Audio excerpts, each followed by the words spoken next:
Welcome to the Howie and Beastmode podcast, where we discuss all things business, including growth, strategy, and execution, as well as personal and professional development. Let's join Howie and Beastmode in conversation. Okay, cool. All right. Well, thanks everybody for joining the Gateway Business Group for this evening. And we are going to be recording that actually, so we'll be able to share that link with you later. And if some folks couldn't attend, then we'll forward this out to the group as well. But we are in, as Beastmode was saying, we are in our third week of, or our third session of meaningful metrics. And the first two, we talked about growth. There's so much opportunity by looking at your metrics and understanding where your growth can be for your business. And then we're talking a lot about risk tonight as well, which is pretty interesting actually. The metrics of risk and the just some of the things to check off on the list. This is a church-oriented group, so we do have some scripture we'll be bringing in. We will have an opportunity to pray for needs and that kind of thing, as well as the business content. So that's a little bit about us. So why don't we go ahead and do some intros? I think that would be nice. Jordan, aka Beastmode, why don't you start? Sure. So Jordan Allsup, I'm the CDO of JL Development. Brian and I have been co-leading this version of the group for a little over a year. We've really just kind of taken off since January with the podcasting and virtual basis.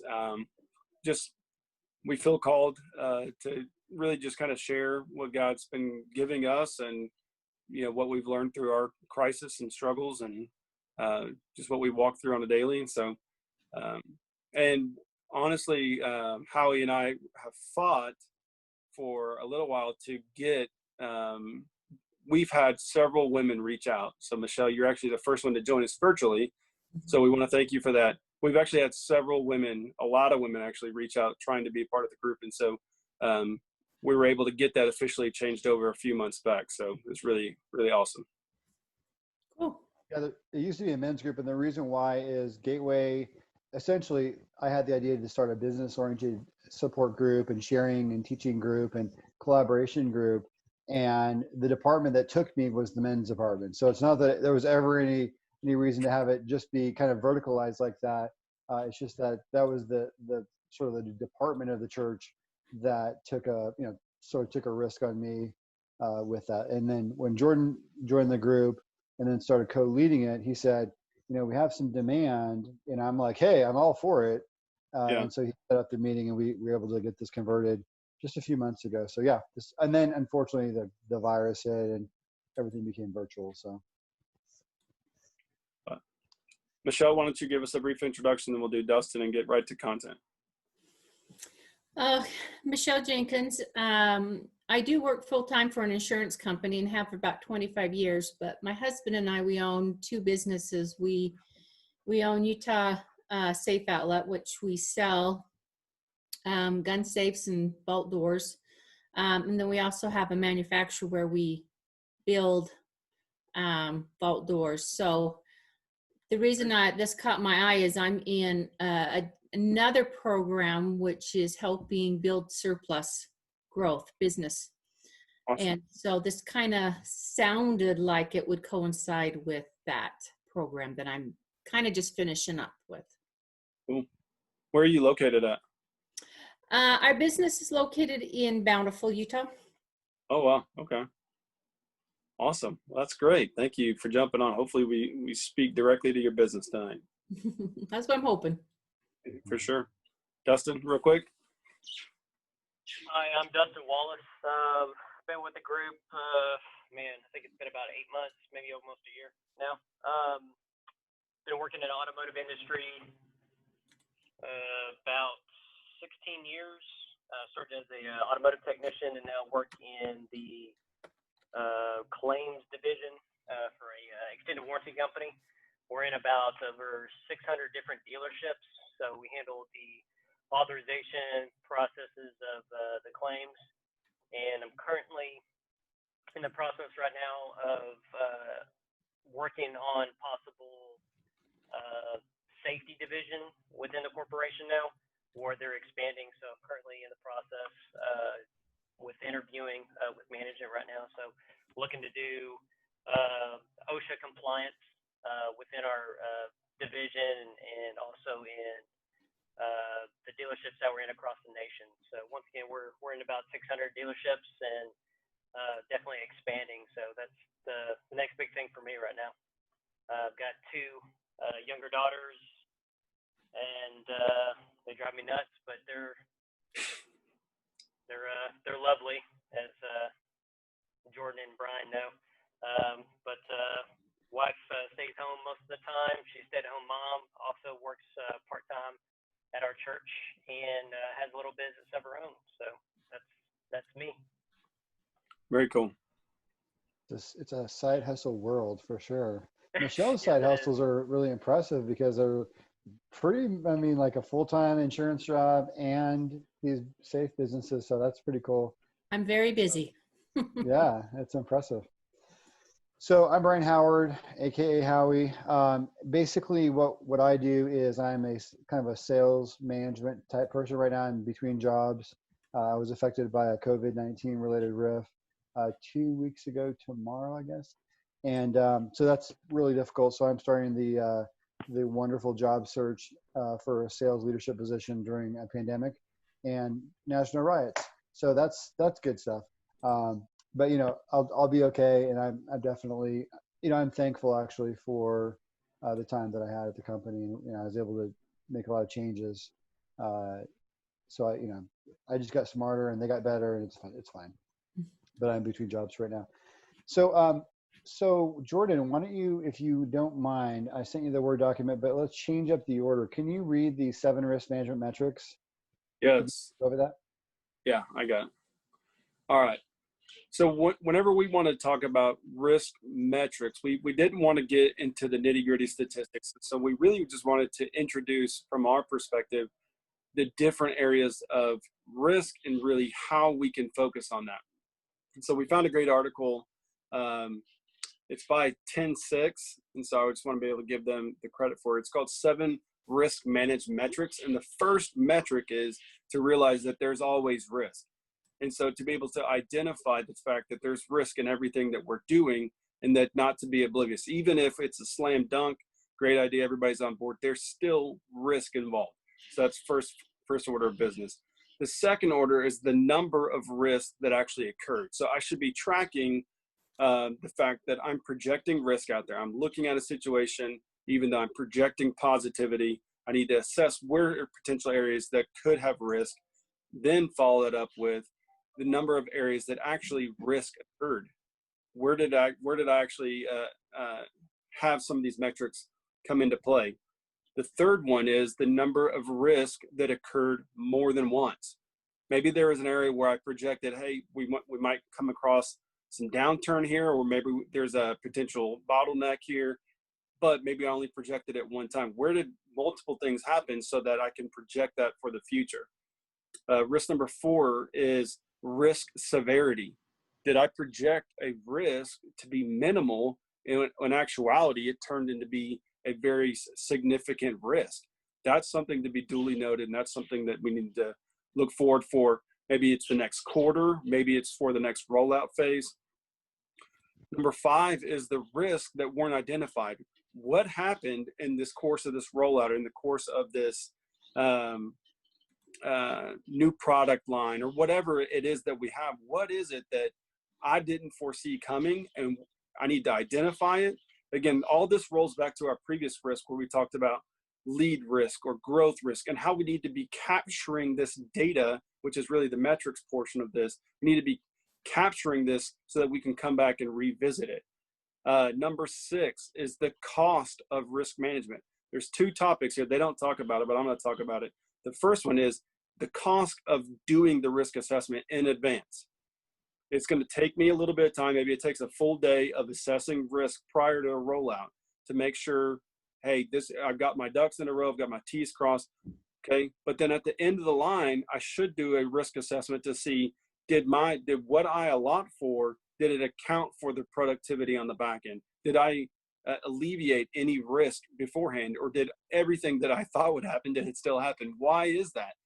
Or on the vice versa, maybe I did too much risk analysis and nothing happened. And then number 7 is a positive one, is number of risk that was alleviated. What risk did I catch in advance? I should highlight those, and maybe I should highlight team members for catching those. Good. Good. Any thoughts or comments? I know, Michelle, you're in the insurance industry. You probably have a huge amount of, your business that's tied to risk.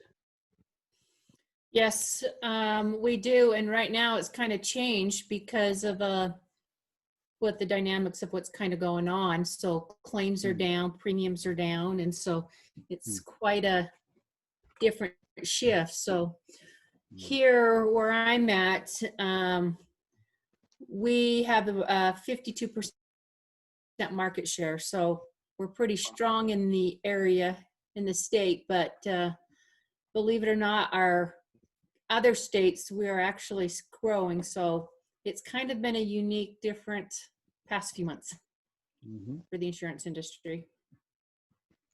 Sounds like it, for sure. So what's something that you use in your industry, maybe to identify or mitigate risk in advance, if possible? We have in the insurance company a program set up where we have nurses, fraud, and also our safety department. And our safety department will actually go and visit policyholders and inspect their facility to see that they are basically doing things according to guidelines or safety. So it has actually decreased our claims because we have our on-site safety and health consultants. And then we also provide a lot of seminars for policyholders on the different safety issues on, climbing ladders, how to use forklifts, that sort of thing. So very cool. Smart. So smart. And Dustin, that's kind of the industry that you're kind of potentially looking into yourself. Yeah, I was about to say the same thing about, doing classes. That's something that they're going to be doing, customers, educating them on obviously risk aversion. So yeah, it's right up the alley. Small world. Very cool. Well, I'm going to kind of go over 2 things. I want to talk about lead measures and lag measures. So I'm more from the software space and from the technology space. Classically, since 1998, I've been doing that, and a little bit before that, really. And my last company, one of the benefits that I got from them is that we had predictive software. It would actually monitor your mainframes, monitor your storage systems that were not mainframe related as well. And it would basically predict problems. And if you think about the volume of transactions that someone like Visa or MasterCard runs on a mainframe, how much dollars per second you're talking about, it's probably thousands of dollars per second, actually. You want to really understand and be able to predict problems so that you can avoid the problems. If you know problems coming, then you can potentially avoid that. So my company has this concept of lead measures. And a lead measure is understanding a risk that is coming that is likely to affect us. So that's a lead measure. And then a lag measure is understanding what has already hit us. It is good to know what has hit us. If a business doesn't even know that something has happened, then that's bad. But that's it's sort of like step number 1 is like understanding at least what has happened. Someone did fall off of a ladder, versus you don't even know they fell off of a ladder, and then you get sued and whatever happened, or then someone else falls off that ladder because that ladder was broken. You know what I mean? So it's like a lag measure. It's important to know the bad thing, but it's better to know the bad thing before the bad thing actually does something, right? So it's lead measures versus lag measures. And so that's a couple of things to think about. What are some things that we can understand in our business or in our career, for that matter, that would be, a lead measure? Does anybody have any ideas for what would be kind of a lead measure, like a predictive metric? Leads generated. So why did my lead suddenly fall off the cliff, right? Why'd they fall off? Well, Quality. yeah. So Yeah.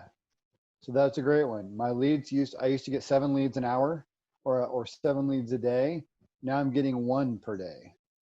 What's going on, right? And so that's going to have an effect on my business. And that's a lead is a really good lead measure, actually. So, that's a good example. But anyway, thinking about the topics of things that hurt us, I did like what Jordan said in his reading that article, that what are some things that have happened to us before and what are some things that have happened again? Because the again moment, that's a great thing. Those are the great ones to go work on. Something that happens, kind of like one time and it's really rare, it's a niche case. And let's try to avoid those. But man, if we can avoid the ones that we know are going to happen, and like in your company's, example, go do some training on ladder safety and different types of safety. Great. I mean, you literally said that money was saved in claims. So that's awesome. So lead measures and lag measures. So I'm going to read a proverb. I'm actually going to share my screen for that. Okay, you have to make me presenter.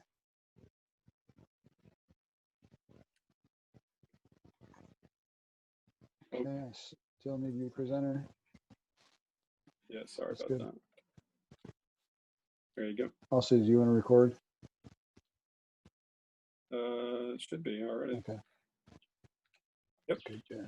All right, cool. All right, so I am going to share my notes real quick.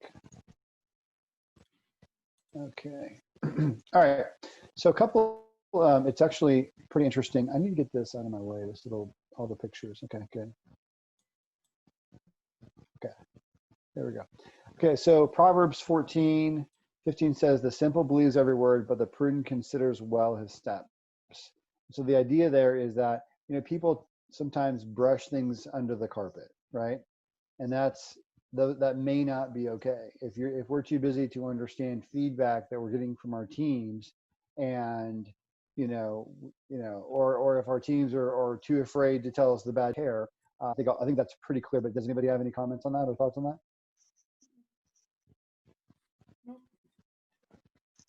I think, on this podcast and on this Gateway group, we talk a lot about feedback, because feedback from a lot of different perspectives from your team it can be a very data-driven approach as well.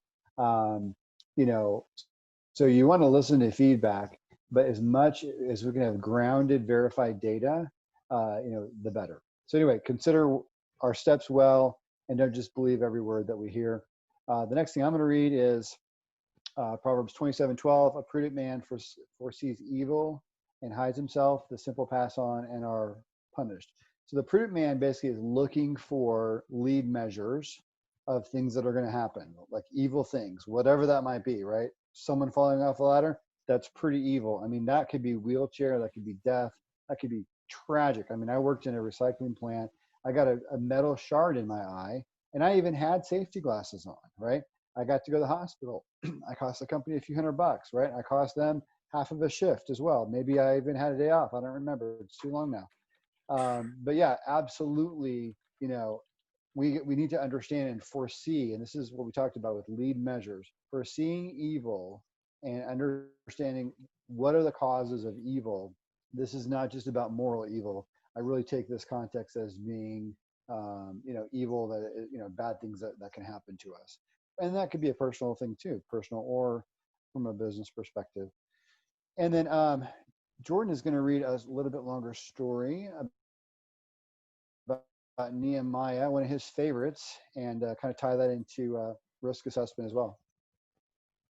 Yeah, and so I just wanted to give a little bit of backstory before I jumped right into the actual verse here. So Nehemiah, the children of Israel they're in exile. They want to come back. Nehemiah goes and gets approval from Pharaoh, essentially, over Babylon. And so he's here, and so he's having to assess risk even before he actually goes. In chapter 2, Brian, whenever you have a moment, you can pull that up. Yeah, I'm up there. I'm already sharing it. I see Proverbs 14 on my end. Okay. I can pull it up on my iPad. Okay. Yeah. I don't know why it's not sharing then, because it's up. It's fine. Okay. It works. And so at this point in time, so he's left, he's gotten the approval to go to rebuild the walls. And so he gets here and matters are worse than ever than what he anticipated. And so before just jumping into it, which he already has, the chapter 1 talks about his heart and how he has a great burden. And so most of us, a lot of times, whenever something burdens us, we just want to jump into it and we don't assess risk. We just go. And so instead of doing that, he gets there and he takes the moment to review it. So we're going to start on verse 11. So I, Nehemiah, came to Jerusalem, and I was there 3 days. I had arose in the night, and with a few men with me. I did not tell anybody what my God was putting into my mind to do for Jerusalem, and there was no animal with me except the animal on which I was riding. So I went out by night by the valley gate to the direction of Dragon's Well and onto the refuse gate, inspecting the walls of Jerusalem, which were broken down, and the gates were consumed by fire. Then I passed on the fountain gate, the king's pool, but there was no place for the mount to pass. So I went up by night by the ravine and inspected the wall. Then I entered the valley gate again and returned. The officials did not know where I had gone and what I had done, nor had I yet told the Jews, the priests, the nobles, the officials, the rest of the work that I had planned to do. So he spent 3 days assessing the damage to see how bad it was. He knew he already had a job to do. He knew that the task was already at hand. But again, I firmly believe that it's his risk assessment prior to talking to who was at that time the king of Babylon. And then he took another risk assessment before he actually started joining people to his cause, before he actually started doing work. That way, whenever the time came to do work, it only took him 52 days to complete a task that should have taken several years, because he weighed it out in advance. So. Yep. I mean, if you think about a city, the city of Jerusalem, its gates were broken down, its walls were broken down, and that's a severe risk, right? So understanding where the damage is, being able to catalog that, turn that into metrics and, basically turn it into a punch list so we can knock out the areas that are gaps. It's a pretty big, if you think about the women and children, the elderly, just the citizens that just live in that city who are not protected by a wall, and they are surrounded by enemies. They're surrounded by wild animals. This is not, like downtown New York party city. This is like, a tougher environment, years and years ago. So yeah, understanding where those problems and risks are, was a really good first step. So, I mean, before he dove into the work, he did the assessment. So I think that's a really important thing to do for sure. Pretty famous biblical character. And when we were looking for, a way to tie this in biblically to risk, it was kind of a natural. So good stuff. Any thoughts or comments on that?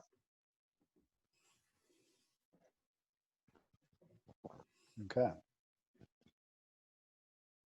Well, we're going to get real businessy here. We've got some prepared notes to go over, and we're going to kind of dive into these. There's several topics that we're going to go through, probably something like half an hour kind of thing, and then we'll pray for needs for anybody who would like us to do that.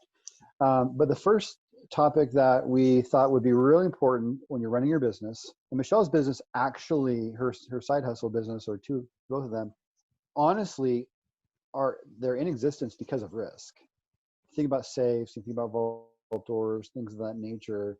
Those are literally protecting people and businesses from risk.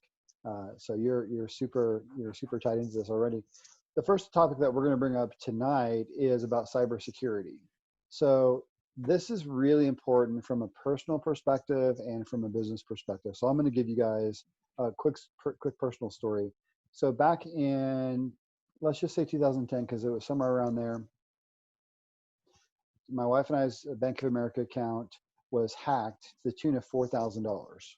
And we don't know, how that happened, but it was via PayPal, and $4,000 were processing. And somehow I just logged in that day and I caught it.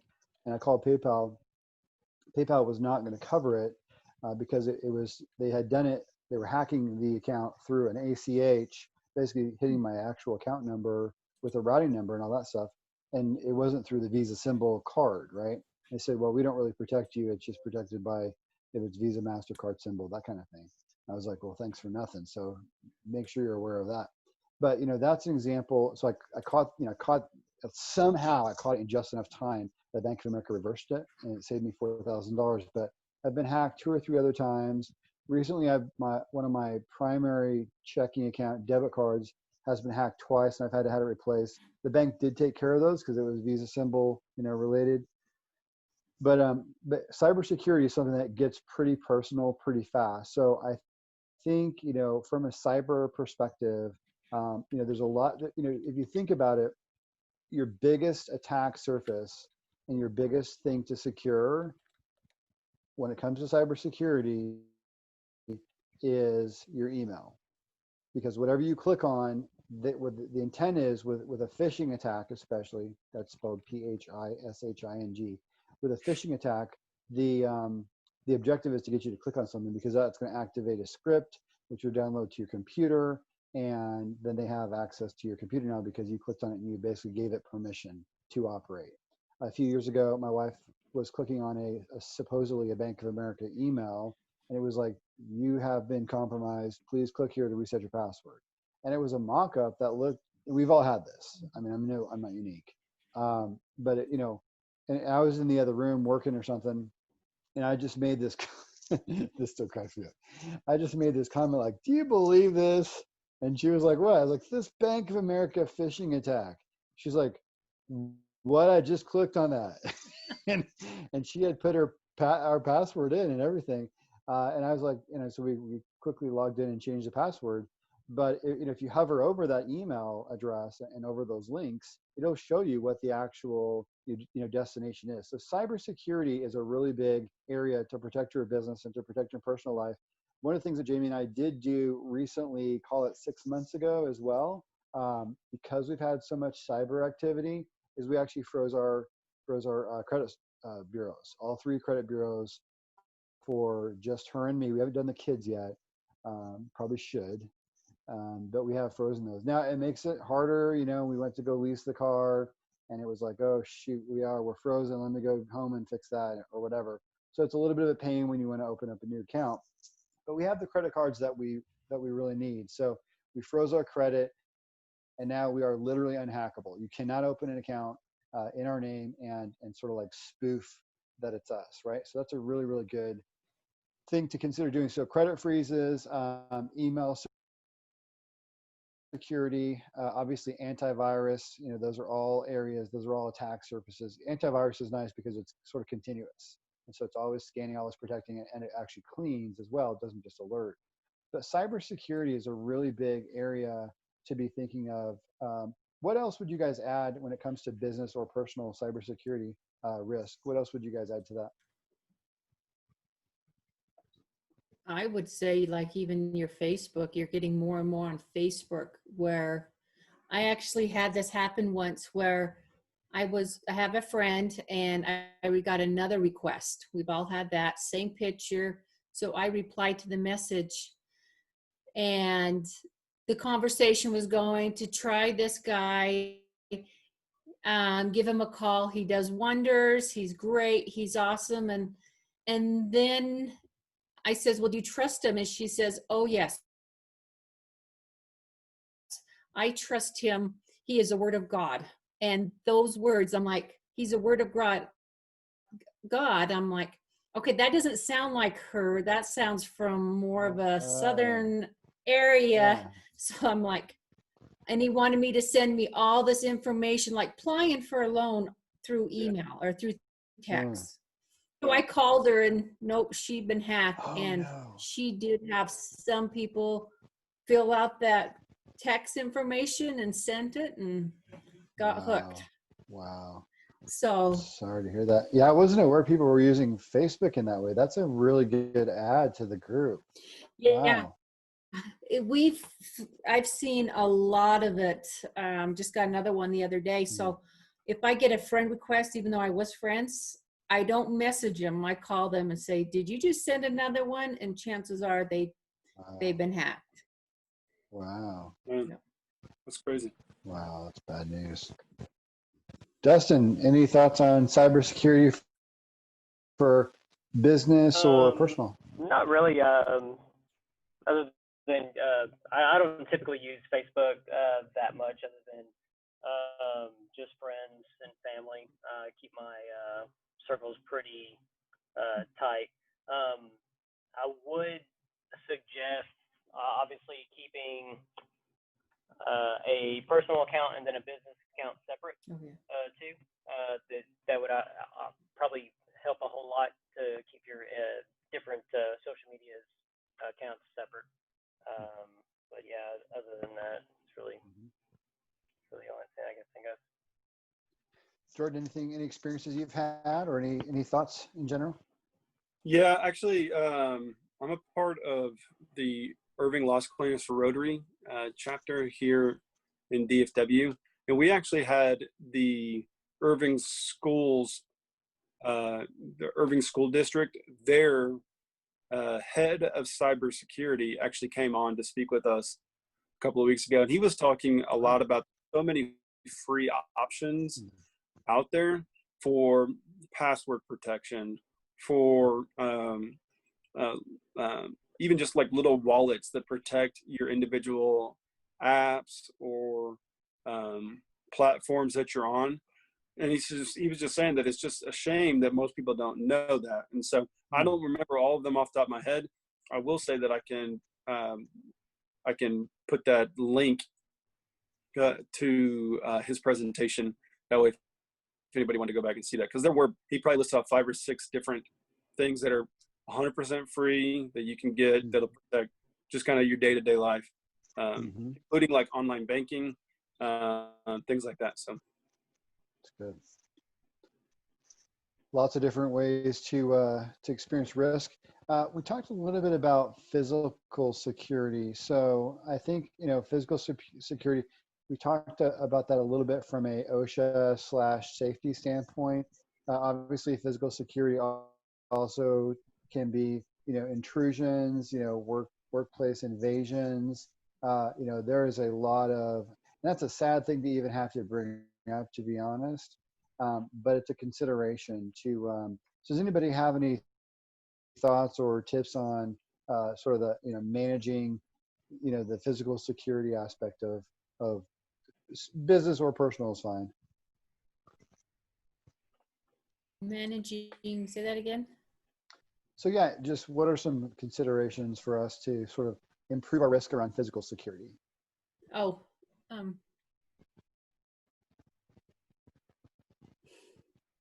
I think your business actually solves one of them, if not two. yeah. like, I mean, having your weapons secure for, and having your valuables. yeah, that's how it actually started.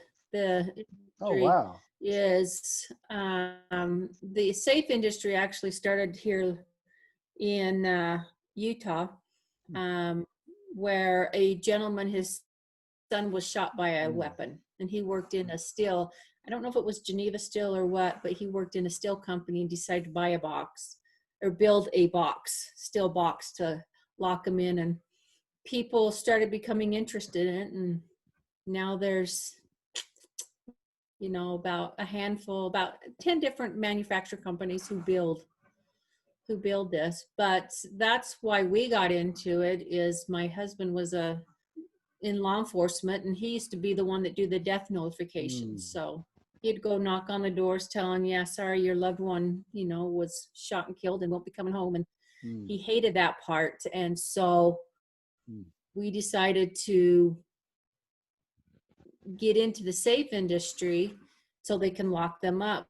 But the other thing we started doing is, if we're going to have them lock them up, is teach them gun safety. So we became NRA and state certified concealed weapons instructor. So because all honesty, people just want to know when they shoot.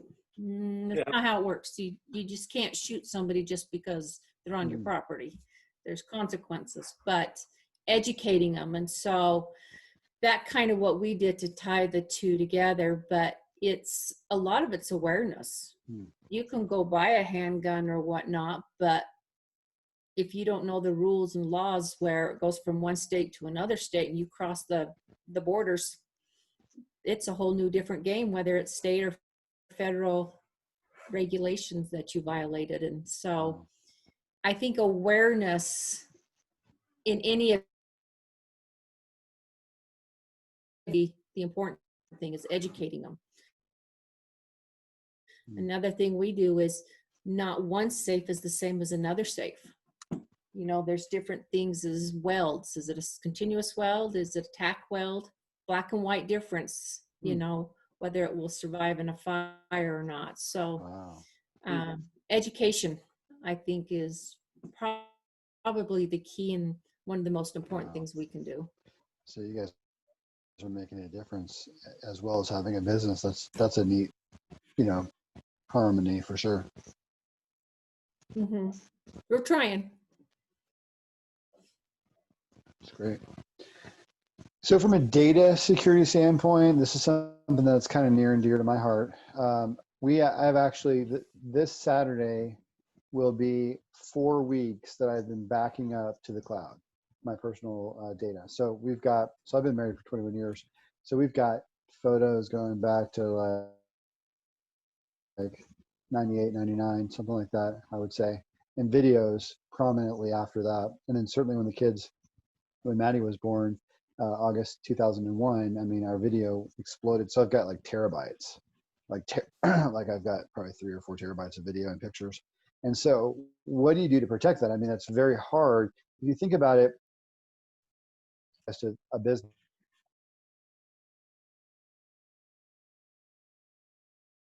you know, it's not only data, but a lot of our business is data. And so you want to protect that. So, you know, backing up to the cloud is a really good idea, because if you have a house fire or something goes wrong, or if you're a little consumer grade, you know, 3 terabyte, you know, backup drive that you bought online or at Walmart or whatever, and those are fine places to buy technology. But again, that's consumer grade stuff. If that fails, what are you going to do?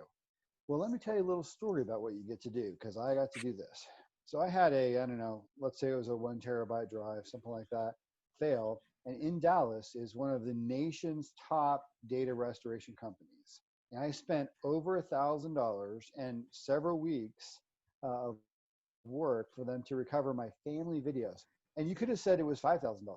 I mean, I wouldn't have that lying around, but I would have figured it out and put it on a credit card or something, because my little videos of 2-year-old Maddie, for example, are absolutely priceless, 100% priceless. And so, you know, the recommendation that I would make is don't ever have a situation where you get to go visit these rock stars in Dallas who know how to do this, and spend all that money and risk, and then have some of it corrupted. And frankly, to be honest, the videos that I got back, they work, but they're named something really weird. Like I lost attribution of like dates and stuff. I mean, so I have them, but I mean, I did sort of lose at least some of the, you know, the dates and certainly the file names of those.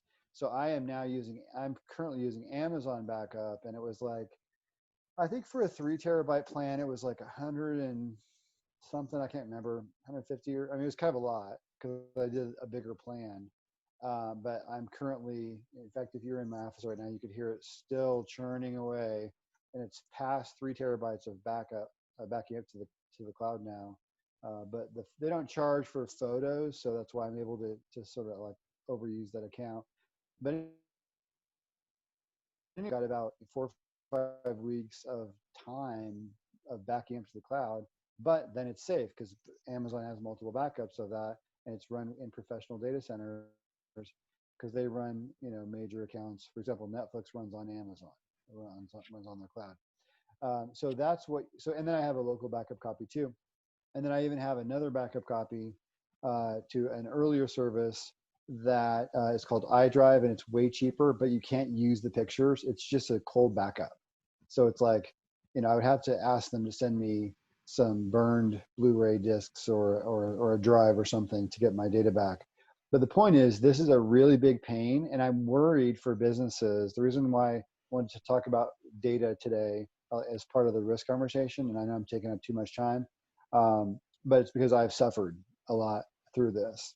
And so if my family, you know, if pictures and videos of Maddie and Noel mean that much to me. Imagine someone who, has a business and all their customers are on there and all their invoices and all their history, you know what I mean? Their product specifications. I mean, there's no telling what could be lost. So backing up is a really big idea. It's good to have on-premise backup and cloud backup both. I don't think it's enough to have one or the other. So anyway, again, I didn't mean to take up so much time from everybody, but what do you guys have to say about data backup and risk? I actually had a similar thing happen to me. Oh no. I had a hard drive, a Seagate one, and I had it for like 12 years, worked fine. And I put something on it and all of a sudden decided not to. So I took it to my IT department, and you can see the data, you just can't get it, but you can hear it turning and turning. And he told me I can take it to a data clean and spend anywhere from, $500 to $2,000 on getting it. I haven't, but it had years of pictures and videos that I used to do, and I had business on that drive. I still have it. It's in a box. When did that happen? Probably about 6 years ago, 7 years ago. Yeah. Well, at least it works. I mean, it did work for me, and those are playable. I haven't run into a video that won't play. But, like I said, the file names are all weird, cryptic looking. I know what the files are. I know, like, that's a movie, that's a picture. I know what they are, but I don't know, what they are. There's no file name to them, so I have to click on them. And then I'm trying to rename them. If they're really special birthday thing, I'm trying to rename them and all that. But I'd be okay with naming them as long as I can get them. But yeah, but it will be some money. Yeah, it won't be cheap. Gosh, I'm sorry that happened to you. But now, at least moving forward, especially for your business, I shouldn't say especially, because I would say the photos from the kids and everything are frankly as important as business, no doubt. But at least Amazon Photos is an option, or Amazon Backup. Google has a good one called Google Drive as well. And I think I got them to both. Yeah, I know. You'll have the safest data of all time moving forward, for sure. I've actually thought about having a consulting business around this topic because it's pretty solvable, but people, especially small businesses, just don't, it's not always the best strategy, basically. Like they might have an on-premise backup and that's it, not cloud. I'm just like, how do you not have it in the cloud as well? What about you, Dustin? Are you backing up? My wife does backup data for just our photos and stuff. Other than that, though, I mean, we still keep paper copies. We don't have a lot of. Oh, you don't have too many digital. Yeah, not too much stuff. All her business stuff, it's run through the company's database, and so she has access through company website. So that's all through a cloud and everything. So, and then obviously for work, we have our own IT department that works on that stuff. So we have our own servers, our own infrastructure. So backups of backups. So yeah, didn't realize businesses do pretty well. Yeah, didn't realize what a big thing it was until I started working at I wouldn't call it technology company, but yes, we do, that kind of stuff. And seeing the server rooms and just the amount of data that's processed is just insane. Jordan, any thoughts to add to the data backup? Same what you're saying. It's a must. I know it's probably one of the last things that we consider, especially if we're doing our own personal stuff. We always think that it couldn't happen to me. It always happens to somebody else. But right here on our line today, we got a 50% shot that it'll happen to us. So those aren't very good. That's terrifying. Yeah. Yeah. I don't. Oh, gosh. And I felt like I was. I had it on.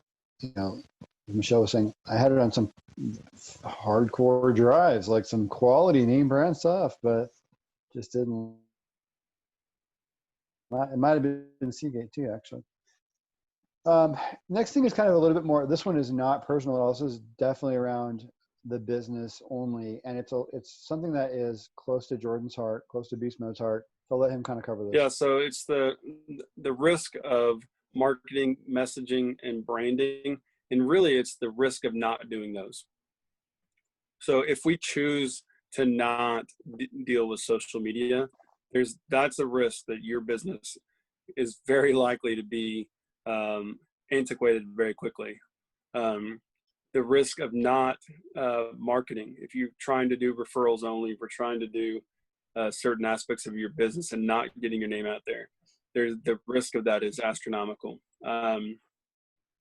Putting out a brand message, again, I know I've talked about it multiple times on this in this platform, but if we don't put a message out of who our brand is and what we're doing, what we stand for, what we don't stand for, how we operate, our competitors are going to do that for us. And so there's a huge risk in not taking up these mantles. Just like with data, it may not be the first most thing that you want to deal with, but it is one that we have to deal with. And so I deal with brands every day who put this on the back burner until they think it's too late. It's not too late. It's never too late to do any of these things. That's part of why this is all a giant call to action if we're not doing these things. But if we're not branding ourselves, we're not messaging or creating a marketing campaign, then we need to do them immediately. Yeah, and I think, being able to take feedback. So some of Jordan's clients, to be honest with you, are a little bit resistant to change. And the fact is, when you have a branding person come talk to you and a marketing person come talk to you and say, hey, your colors are off, or, your fonts are very old school looking, or the wording in your messaging is very unclear. And when you have a branding expert tell you that and you can't adopt that because of some personal, I don't know why, must be some personal nuance that you've got as a person where you can't take feedback or something. But I think one of the risks is not listening to what the market is saying, or not listening to what your employees are saying, or a marketing consultant and that kind of thing. I think, getting advice from someone like Jordan who cares about you and gets to see a lot of brands and can compare and give you ideas and thoughts, I think that's so valuable. And so, if you don't know, I think Jordan, to avoid this risk, I would say, try to get some feedback. Ideally from someone like you, but the free version, and you might even have a free version, but the free version could just be asking your customers like, hey, what would you, change about our messaging or our branding? Yeah. Yeah, I do give a lot of free insight. I think that's one of the ways that I think it's the right way to do business anyways, is just to, partner with free insight. But a lot of times you can cross compare. You can compare exactly what you're doing to what a business that you want to be is doing, and you can compare instantaneously if your branding looks like their branding. They don't have to be similar in quality, but am I putting out the messages they're putting out? Are people visibly seeing my marketing like they are a cross competitor? If they're not, then it's telling you right then. I don't have to tell you that. And some of that is hit or miss, because if you're putting out, I was talking to a company today, and they put out 4 posts since January, and they thought they were doing pretty good. And I just had to let them know that I respectfully disagreed, and they reminded me that, some of their competitors are 5 or 6. And so they thought they were doing pretty good. And I just reminded them that, a lot of people in the industry are putting out 12 to 15 per day. And so it's just kind of that metric. So some of it, yes, you can cross compare. Some of it you do need to go get an intro call and see how you're doing. So that's such a good idea. I never thought about that. I don't do that. So that's one thing I have to start doing, is start putting ads and messages. And Are you just putting Yes. it out 12 or 15? Hence, my time is very limited. Yeah. Um, like on Facebook advertising? Are you doing other advertising? Yeah. So just to piggyback, I'm not a big proponent of paid advertising. So I just wanted to be clear on that. I think there's a lot of skewing of data that happens when you pay for data, or when you pay for boostings or advertisings, things like that. It depends on your business. So all the big platforms have advertising: Facebook, LinkedIn, Twitter, Instagram, all have advertising. I'm more a fan of organic and volume. There's plenty of stats out there. You can cross-reference this all day, but there's the stat that I rest my case on most frequently is they say that for one post, so it's not how many posts, it's just one post. If you take one post for everybody in your circle to see it, you need to post that one post 12 times per month for everybody to see it. Okay. And so most people have more things to say than one thing per month, you know? And so it just shows you that even if you posted that one post, then you're going to have to post it 3 times a week.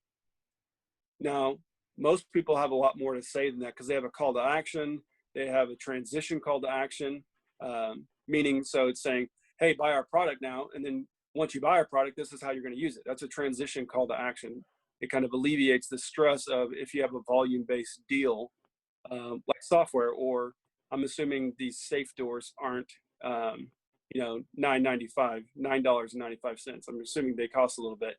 So sometimes there can be a little bit of a weight of a heaviness on your shoulders of that's a lot of money. But if you can transition them into this is how it's going to protect your family, that's your call to action, then you transition them directly into a transitional call of this is going to protect you for 30 years. So now I had 2 separate call to actions, but it provided the same bit of peace and security for my customer. But again, for them to receive all those different calls to action, I have to mass put those out. And so all the customers I work with are putting these out daily, because the likelihood of that person seeing it is less than 10%. And then what happens is my follow-up that everybody always says is, what if my customer is seeing it a ton? Well, number one, that's great. And number two, if they're bothered by it, they're already your customer because they're seeing your information that much. So I'm not speaking to them. I'm speaking to the people who aren't seeing my information, you know? Okay. So That's interesting, because you don't get to have the reach. Like you think, oh, I've got, 800 followers, and you're like, how come Facebook says only 90 people saw that? And that's what you're talking about. That's why you have to share it more than once. Yeah, and even those 90 people that saw it, I'll just speak on Facebook just because I have a little bit of pet peeve with the way they characterize their data. But Facebook characterizes, so if I just scroll and your posting was in that scroll, they count it as I saw it. So that's one metric. So when you see impressions, that's what they call an impression. It was on my feed and I scrolled past it. It didn't mean I looked at it. So when somebody says, and quite frankly, if any of you guys are looking for having somebody, if somebody's ever touting to you, hey, I can get you 1,000 impressions or something like that, that's not meaningful data at all.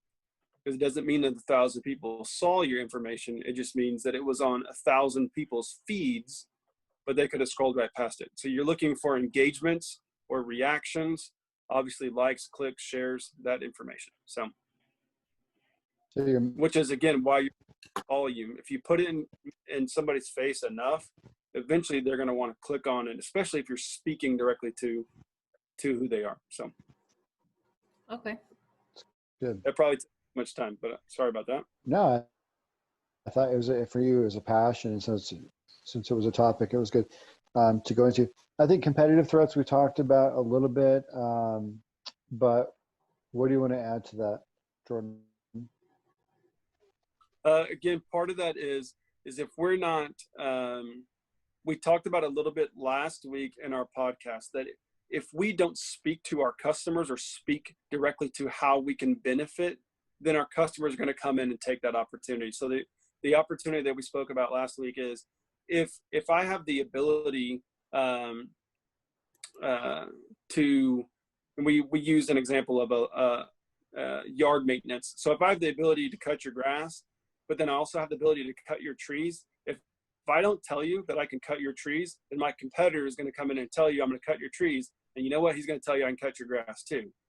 So that's a competitive risk. We have to be aware of what is our competition doing trying to steal our edge. And if we already do that, we need to make sure our customers know, hey, I know that you're only getting this service from me. Maybe you're only buying this kind of door from me, but we sell these locks as well. Dustin, you're talking to these different chains about their different OSHA standards and safety, and you're saying, hey, this is what we're rolling out, and you guys are still on this plane. So it's almost an upsell kind of thing, but it's a competition thing that we have to be aware of. Right. That's a great example too. That my company started out as doing processing extended warranties, right? So on top of your basic mechanical coverage, they expanded to windshield coverage, expanded to tire and wheel coverage. We now have maintenance plans. We now have, of course, safety now. We go into the dealerships. We educate safety. They do legal compliance on selling the contracts. And also, we now sell the fluids that are used for the service. So literally, we are a company now where everything from even HR, we do HR stuff, to once again, training, sales training. We do the whole back end, and so it's really cool how everything's just being just enveloped with the whole one-stop shop mentality. Listen, we have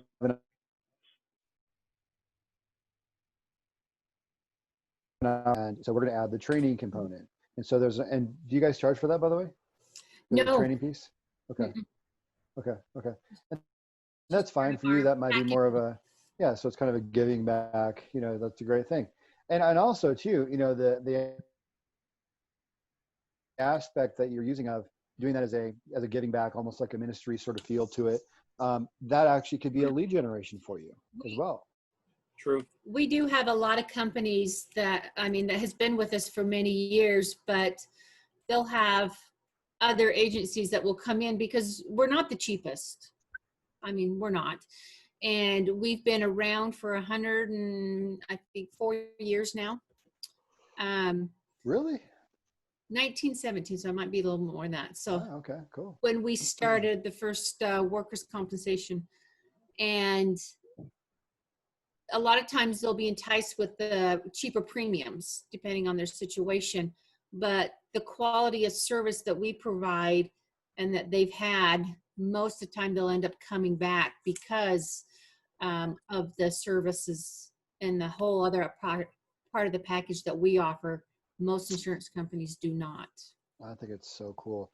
What if from your safe and vault type business, and you guys are doing the concealed handgun and the training and all that good stuff, do you guys charge for that training? We do. We charge for the concealed because it's a mandatory 4-hour training. Yep. So we do charge for that, and then I think you should. Yeah, it's good. Fingerprinting, and we do the photo. So our goal is when they leave the house or the facility where we're at, all they have to do is put a stamp on their package and mail it. They don't have to do anything else. When we do education, when people come into our store, we don't charge to train them and explain them the differences on safes, because everybody's needs. Some of them is high security. Some of them is, nope, just want to lock them up from the kids. So their level and their budget kind of plays a role into it. So the biggest key is just listening to your customers. Great. Good I word. don't think you need this one because this is what I sell. And we will try to match the safe to the person. And if we don't have it, then sorry, we don't have it. You can go to, here's our competitors, Mm-hmm. And I think with us saying that we don't have it, we'll send you to our competitors. They're floored by that. They're like, well, if you're going to send me your competitors, I'm staying here. So. Oh, I love that. I had a story go viral on LinkedIn. Jordan might have seen this maybe, I don't know, 7 or 8 months ago. My next door neighbor is a realtor, and she did something like that and sent business away. And I just wrote, it stuck with me. Stuff's really weird with me. It kind of, stories just stick with me. And in this case, I just had to get it out of my heart, I guess. And so I wrote it on LinkedIn, and it went viral. I had thousands and thousands of people look at it and like it, and hundreds of people like it. Probably not hundreds, but I think it was over 100. And I tagged her, and she felt very honored. And I had some people that had been clients that somehow found this post and said nice things about it. And for her, she was super encouraged, of course, about it. But it all started with what you're saying, which is that she literally would send business away if it wasn't right. Mm-hmm. And it's That's amazing. cool. People can read and tell you when it's just like the used car salesman, Yeah. They play that game going back and forth to the manager. No, this is the best I can do. But a lot of it is if they're looking after themselves and how much they can get, they're not going to get repetitive customers or referrals or anything. And so we do get a lot of repeat customers who comes and buys multiple safes or Wow. Okay. family members. And it's because of the service we do. That's awesome. It does seem like the thing where, once you find a vendor that you had a good experience with, you would tell a friend. It does seem like that. Right. Mm-hmm. I did. Well, that's cool. I wanted to comment on something real quick. Michelle reminded me whenever you were talking about, your insurance clients, and you're not the cheapest, but you provide this. There is a risk to not informing your customers about the risk of not doing business with you. There is a risk in that. So if, same conversations, you can say, going back to your safe questions or going back to me, I can say, hey, this is where we're at and this is where your business is at. Now, if you don't make these decisions, I want you to know that there is risk involved by not making these choices. And I just want to let you know, because again, they can go to somebody else and somebody else isn't going to tell them those risks maybe, or they're saying, hey, these guys are cheaper, but they didn't tell me about any of these risks. And that risk assessment that you gave them is honestly more valuable than just trying to have a lower price. So. Yeah, and we actually have one of our competitors who people will go to him and then come to us. And once we start explaining things and telling them things, they can see the difference right away. Yeah. Or they'll see us, go to him, and can tell that he's just feeding them full of BS and then end up coming back. So people know. Wow. Yeah. And there's the risk exactly right there. There's a risk because he's not doing it and you are doing it. And so there's a very clear delineation of there's a risk and we all need to be doing it. Right. Well, good job on what you're doing there. Hey, I kind of want to dig into your business, and I'm tempted to do it, and we don't have time because we're over now. So we're going to pray for needs for anybody who would like that, or you guys can hang up if you're done. That's okay too. But the only thing I would say is I'm super curious about some of the ability for you to cross-sell your database, for you to stay in touch with your database through some sort of a CRM system and sending out notices and doing educational seminars. And there's it seems like there's a lot of neat things that you can do having a business like that. I would say, are you guys currently doing a little commercial about your safes during the handgun training or the gun I training? know there was a deal that kind of worked out a few years ago, and we're just trying to meet up with the guy on exchange for a safe that he would do a video for us. Yeah. Cool. And so we're just kind of waiting on that. My It husband seems like wants a good idea. Like a Huh? little commercial about safes, just a little like, hey guys, by the way, Yeah, so you're we've the thought kind of, about doing like a podcast. okay, We yeah. have, I don't know where you guys are located at, but we have a station here and it's called Gun Talk Radio. And a lot of people would listen to it to learn about it. So for instance, what's the difference between the type of welds? If you're in the welding industry, you know the difference, but if you're an average person, they don't know a difference between a tack weld, stitch weld, or a continuous weld. And that's huge in the safe industry. So one of the things we thought about doing is doing a podcast where we would do, or little video clippets pertaining to different subjects, different lock types, to see if that would help boost. I think it's a great idea. What about a YouTube channel? The what? YouTube channel. YouTube, yeah. So I think he's trying to get a YouTube channel. One of the other things we got to get going this week is do an email blast of our current customers, and seeing how that works. Haven't done one yet, so I got to fix that. I think that's smart. I think, and of course, Jordan would be happy to have a call with you guys. He typically does even, some stuff free, just initially at least, to talk about that. But I think, if I was you, I would be saying, okay, every single gun safety class that I have, I'm going to do 2 PowerPoint slides, a little talk on the importance of safes. We actually have that in our slides. Okay, good. So you are doing that. Because we have to talk about lockup and storage, as part of the criteria. So we actually put in our safes and doors and we actually did have people buy them right there on the spot, whether it's a pistol box or maybe a big gun safe. So that has worked. Awesome. Very cool. Well, that's all I had. Anybody else? Yeah, I think we could continue talking the rest of the night. I know we're all business nerds. We love this. I know that me and Brian, we are going to podcast on this a little bit more, kind of delve a little bit deeper. And so we'll send that out as well. And then, again, we want to give everybody an opportunity to just, even if we're not praying for you personally, just to pray over your business and pray blessings and favor and wisdom. So if you guys are cool with that, then we'll do that. If not, then Brian and I will probably do it on the side, even if you're not here. So I'm actually going to stop the recording just in case anything personal is said. So.